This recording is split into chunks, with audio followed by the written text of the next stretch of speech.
Hej, jeg hedder Prins William. I dag skal vi lave noget matematik.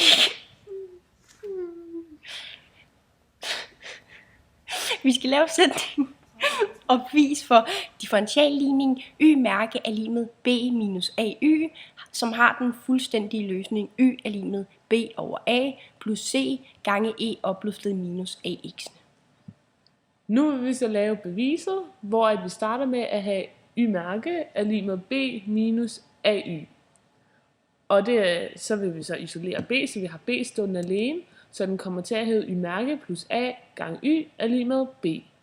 Og så videre til tredje trin, hvor vi ganger med integrationsfaktoren e i ax'ene på hver side, så den hedder y gange e i ax'ene plus ay er lig med, gange e i ax'ene, altså hver faktor er jo ganget, så det er lige med b gange e i ax'ene. Okay. Så her mellem tredje og fjerde trin vil vi så gerne vise, at vi kan forkorte y-mærke gange e i ax'ene plus ay gange e i ax'ene til y gange e i ax'ene differentieret.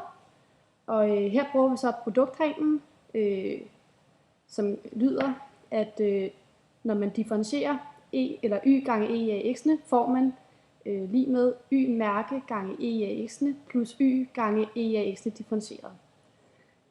Og så når man differentierer e i ax'ene, kommer konstanten så ned, så vi får y-mærke gange e i ax'ene plus y gange a gange e i ax'ene. Og her sætter vi så bare a og y sammen, så der kommer til at stå y-mærke gange e i ax'ene plus ay gange e i ax'ene. Og vi har så herved bevist, at man kan forkorte ligningen til en anden differentialligning. Vi vil gerne differentiere venstre side af lighedstegnet, og det har vi gjort via produktreglen, så vi har sat en parentes rundt om det, vi gerne vil differentiere, så vi får, at parentes y gange e opløftet i ax, parentes slut mærke, er lig med, og så står der, at det er lig med b gange e opløftet i ax.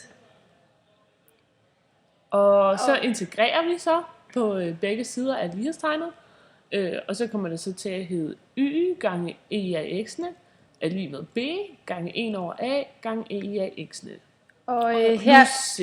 Og her udnytter vi så, at stamfunktionerne til e i ax'ene er lig med 1 over a gange e i ax'ene plus c. Og så er sidste led, der isolerer vi y. Ja. Ved at gange med e opløftet minus ax'ene På begge sider af lighedstegnet, således at vi har udledt vores sætning for differentialligningen. Så til sidst får vi y er lig med b over a plus c gange e opløftet i minus ax'ene. Og hermed er beviset bevist.